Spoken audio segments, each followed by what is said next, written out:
Well, let's talk about that supplement, Magtein, right? Yeah. Is that what it's, how you pronounce that? Magtein. What about that product is different than a regular magnesium supplement that people can buy? So I just touched upon this issue briefly before. So when almost like 9 years ago, when we work on magnesium, we never thought we are going to actually even, I'm professors. So we are more think about science, and we say we can give any magnesium compound. But after we studied the magnesium compound, let's say magnesium chloride, magnesium citrate on the market, and we found actually there's one thing which are disappointed, and that is their bioavailability is relatively low, and magnesium is known to cause diarrhea if you take too much. So that was original purpose of the using magnesium. So we say, well, actually in this case we don't want to cause diarrhea, and so you cannot take too much.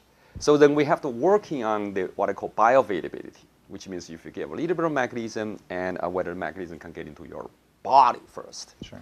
So we actually carry on a study, and we found the ordinary magnesium compound have a relatively poor bioavailability. So then we say, okay, let's design something. So we designed this new, let's call Magtein, and we found the Magtein have about 50% better bioavailability for bring magnesium into your body. Of course, the 50% is good, but not, that much, because you could argue, say, wow, you have this design beta magnesium compound, but I could just take a little bit more, right? So what a big deal. So what we really surprised us is that because we want to increase the brain magnesium. So when we carry out it's lucky for us, when we do the further experiment, animal experiment, we found in terms of bring up the brain magnesium, this compound seems to be almost like a black and white. It's the only compound which can significantly increase the brain magnesium. This is the only compound. So that's different from other magnesium compound in that way. So when we get into human, same thing. If we take a 400 milligram of ordinary magnesium, you don't feel anything.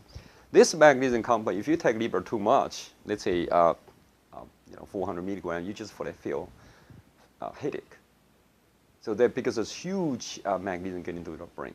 So we have to control the dosage to be very low, and even that low dosage of magnesium is enough. So right now, if you compare the dosage we recommend to people, we only recommend per pixel, it's only contain 75 milligram of magnesium, which is almost tiny. It's enough for people to feel they have a physiology. Can you talk about why that product works better or is more efficient? Oh, this is actually, we're talking about brain bioavailability, which means when the magnesium get into your blood, okay, I need to talk about a little bit of biology. The brain, if the magnesium is so important for your brain function, then brain magnesium has to be regulated. Your blood magnesium actually can fluctuate based on you eating food, because when you take the food, you put more magnesium into your body. Actually, there is a fluctuation of magnesium in your blood. Okay. Brain doesn't want to be fluctuated, so the brain magnesium actually is higher than blood magnesium in human or in animal also. So this higher magnesium is maintained by basically reactive transporting magnesium from blood into the brain. So that's biology.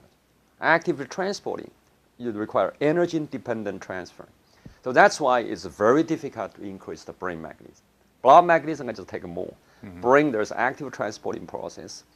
So magnesium cyanide, this Magtein, actually, in fact, I have to confess, we don't know the full mechanism. Why they are better. Actually bring the magnesium, help the magnesium transfer into the brain. So that is increase the what I call brain bioavailability of magnesium. So that's what unique about this compound from product's point of view, not from science point of view.